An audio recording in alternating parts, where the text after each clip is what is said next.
So it's been a little while since I've done a film review, and with the cinema closed, it's probably going to be a while before I do a review of any new films. But I think this one is timely and topical, and I'll explain why if it isn't already obvious. Um, a little bit, a little bit later. But first of all, let's just talk about the basics. The film is 28 Days Later. Now, I saw this film with a group of friends, and at that time, when it was released back in 2002. I really wasn't interested in that sort of genre, kind of dystopian, futuristic type themes, or at least I didn't think I would be. It really wouldn't have been the sort of film that I would have wanted to go and see at that time. However, um, when I watched it, it had an impact on me, and I thought this is quite something. So basically, 28 Days Later is, in its most simple form, a zombie film, right? But what I like about it is it's not a silly zombie film.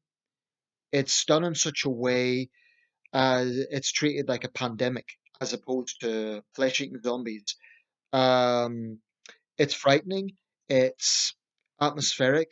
It's even beautiful in some parts. It's quite a film. It was ranked, I believe, 97th greatest film ever made. I'd put it much higher than that. I would even think it has a valid claim to be in the top 20 British films ever made. So, directed by Danny Boyle, Alex Garland wrote the screenplay, and you may know they collaborated together on The Beach in 2000. And it stars Cillian Murphy, Naomi Harris, Christopher Eccleston, Megan Burns, and Brendan Gleeson. So basically, and it's worth noting, this film was made on just an £8 million budget, but grossed some £82.7 million. The production company was DNA Films and the UK Film Council, and it was distributed by Fox Searchlight Pictures. And it's been cited as kind of uh, re-triggering, so to speak, the interest in that genre of films. Now, what's interesting, I'll get into the synopsis in a second, but what's interesting is if you look at the trailers and the snippets of the film online, particularly the not the opening scene, but um, the beginning scene of the main story arc, then you'll see a lot of people say Britain 2020, coronavirus 2020. One can't help but feel that the lockdown that we're having now has some eerie similarities to this scene that I'm about to talk about. Obviously, it's not the same. That would be hyperbole, but it's the nearest we've got. I mean, it's so basically in the film, it starts off with a group of animal rights activists break into Cambridge Life Sciences. Now, this is slight artistic license because in the film it depicts they're doing testing on chimpanzees. This is illegal in the UK, and it certainly wasn't being done in the early 2000s. May have been done in the past, but not at that time. Mice, yes, chimpanzees, no. So that's a bit of artistic license. Nevertheless, it's quite a dramatic, frightening scene. And basically, scientist kind of infiltrates him. He's scared. He's about to raise the alarm about this break-in, and they are obviously basically quasi-terrorists. And they take the guy. They kind of hold the guy and say, "We're doing this, you sick fuck. Just stay there." And he's trying to warn them. Basically, you don't know what you're doing. These chimps have a virus, which in the film is called the rage virus. And needless to say, as with all my film reviews, there will be spoilers here. And then you see the chimpanzee basically maul one of the animal rights activists, and then she throws up blood. And it suddenly pans to 20 days later, and you find that Britain's had a total societal collapse. So, well, actually, you don't find that until afterwards. So we find a man sleeping naked in a hospital bed who's Cillian Murphy. This was his big film review, one of the finest actors around. This was his big film breakthrough, I should say. Um, and he's totally confused. He starts staggering around the hospital wards. He starts staggering around. He leaves the hospital. He's dehydrated, so he notices there's a vending machine where cans are just lying freely. He takes them. He's totally dehydrated. He's wandering around London, Westminster Bridge, Whitehall, the Cenotaph. Um, this is perhaps the most famous scene in the whole film, and it's become an iconic scene, I would say, not just in British film history, but in the whole zombie genre. It's very atmospheric, very well done, and very creepy. Um, and there's a piece of music called In the House in a Heartbeat by, let me just get the name correct, Murphy. Just want to get the correct, I want to cite this correctly because it is, um, yeah, John Murphy. The film score was composed by John Murphy, and it's called In House in a Heartbeat. It's very, very atmospheric. And it was also used in the sequel 28 Weeks Later, which I'll be talking about later on. The film was produced by Andrew MacDonald. So basically, it transpires that this young man he's a courier, a bicycle courier. He was in a road accident. So he was in a coma, we assume, whilst this virus was sweeping Britain. So he's oblivious to what happened. But suddenly, he goes into a church and he finds that the local clergyman who he knew is infected by this. And he's suddenly rescued by two people played by Naomi Harris and the other guy is I believe Noah Huntley. Um, and basically they have a very short time to explain what's happened. They've told him about this virus. Naomi Harris, who now of course is famous as Moneypenny in the Bond series, says it began in the blood. It was something in the blood. And then it was no longer on the news. We started to see it outside, people fighting, and it's very what's interesting about that opening scene is the character played by Cillian Murphy, Jimmy, picks up this newspaper and he's just totally disillusioned. He doesn't know what's happening. The newspaper, you get if you freeze it on the DVD version, it says country evacuated, well, Blair orders evacuation.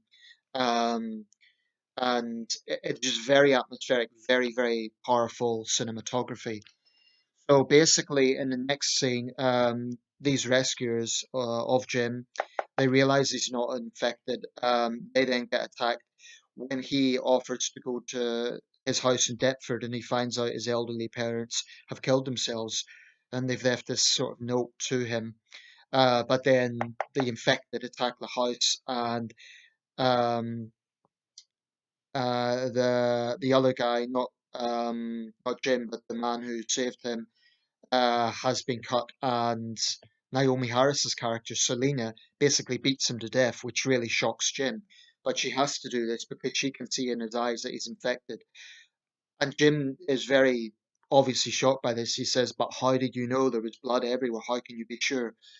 And she responds, "Well, he knew." And that was the issue.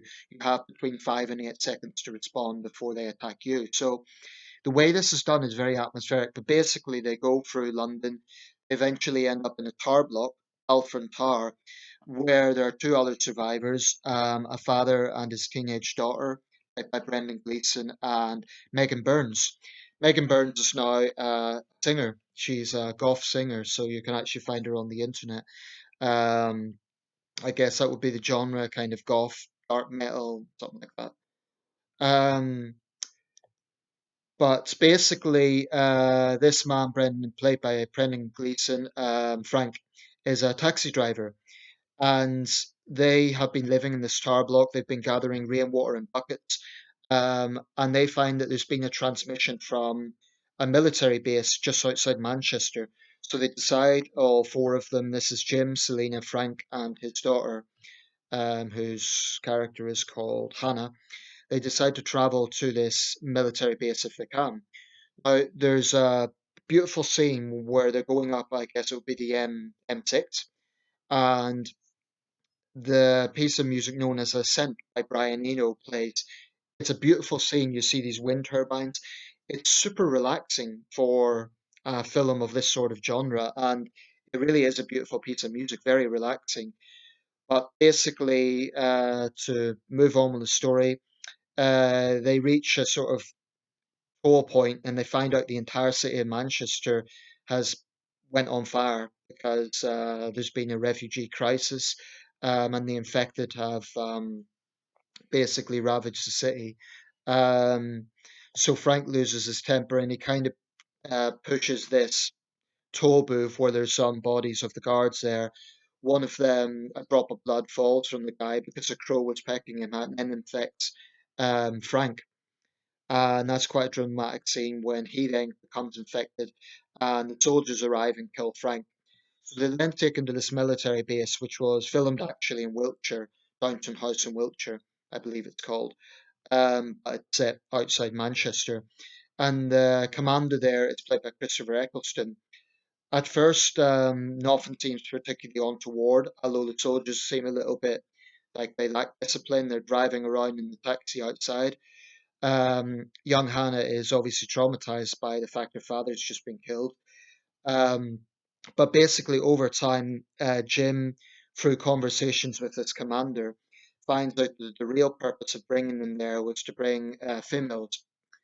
So the so-called cure for the virus is basically they intend to have females to impregnate. I should say, by the way, that Christopher Eccleston plays Major Henry West.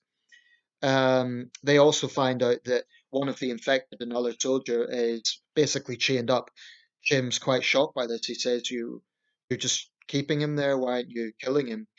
And in a somewhat sinister way, Major Henry West responds, "Well, we want to learn something from him." But Jim gradually works out that they've become desensitized and they're basically all disciplines went out the window when he realizes what they're really going to do is rape the two women. Well, Selena, the woman, and this teenage girl. So drastically, he tries to get them out of this military base. And basically, it's a standoff between the three of them and the soldiers. So that's kind of the finale of the film. It's quite a dramatic finale. Um, we find as the film closes that they do escape from the military base, um, and Wes is killed by Mailer, this infected soldier, and the three survivors escape from the mansion. Another 28 days later, Jim recovers at a remote cottage where the infected are showing signs of starvation. Just before a Finnish fighter jet flies overhead, Jim, Selena, and Hannah unfurl a huge cloth letter O, completing the word hello. The three survivors optimistically watch the jet, feeling fairly confident it spotted them. What I like about this film is the characters are all quite distinctive. For example, Selena is quite a cold character. She's quite um, kind of every person for themselves. Because in the scene where they go to the tar block, Jim says, "I think they're nice people," and she says, "Well, that's very nice, but I'd be more concerned about whether or not they slow us down." And you think, "Whoa, that's a bit cold, given that they've just saved your life." Um, and she also says, "And just for the record, if it happens to you, talking about the infection, I would kill you in a heartbeat." So there's a very poignant scene during this standoff in the end between them and the soldiers where um, Jim goes up to her and she hesitates, and it's longer than a second, so you can tell there's feelings going on there. So, one thing that the first film was really lauded for was the character development. All the characters stand out. It was strong performances, particularly from young Megan Byrne, given that she wasn't a professional actor. And for the other three, one could argue it was their breakout performances. Certainly in the case of Naomi Harris and Cillian Murphy. Brendan Gleeson had, I believe, a role in Braveheart, but basically these were standout performances, and it's a very atmospheric film. What I like about it is it's not just a cliched zombie film. It really is made in such a way that you feel this is a real world pandemic. It's scary, it's atmospheric, and it's in this country. You know, a lot of zombie films are set in the United States. This is, I believe, the first major film or significant film to be set in the UK. Of course, this spawned a whole new wave of zombie films, Shaun of the Dead, the 2004 remake of Dawn of the Dead, which I haven't seen yet, um, the sequel 28 Weeks Later, which I'll be reviewing. Um, then we have World War Z, and most recently, I guess, that's Train to Busan, the South Korean zombie infestation film, and I'm sure there's been others that I haven't named there. But check it out, 28 Days Later. Very atmospheric, very creepy, shocking in some scenes, brutal in others. It's it's pretty brutal at some scenes. There's one scene, for example, where they stop at a garage before they meet the soldiers, where Jim has to kill an infected young boy, and he hesitates for a second, but the boy is no longer a boy. He has to kill him. And there's one scene where Major West basically says, "Who have you killed? You wouldn't have survived this long if you haven't killed someone." So a lot of it really explores human psychology in this sort of situation, and I think it's quite a clever film. So I would give 28 Days Later probably a good 8 out of 10. Um, it also shows you don't need a huge budget to make a powerful film. The only thing I would say, if it's a critique of any sort, is that it's a little bit narrow in terms of, I mean, I guess we assume that most of the country has died off, but there is a limitation in characters. You have the four main characters and the soldiers. We don't really see much of other characters, but maybe that's a good thing. Maybe that's a different take on it. Most zombie films, you see rampaging riots in cities and so on. This is different. Um, I mean, there's a scene, for example, where they go into a shopping center, and then any other time it would be looting, but everyone's dead. So it's it's definitely a memorable film. Check it out. 28 Days Later by Danny Boyle, 2002. And I will be making a video as well on its sequel, 28 Weeks Later.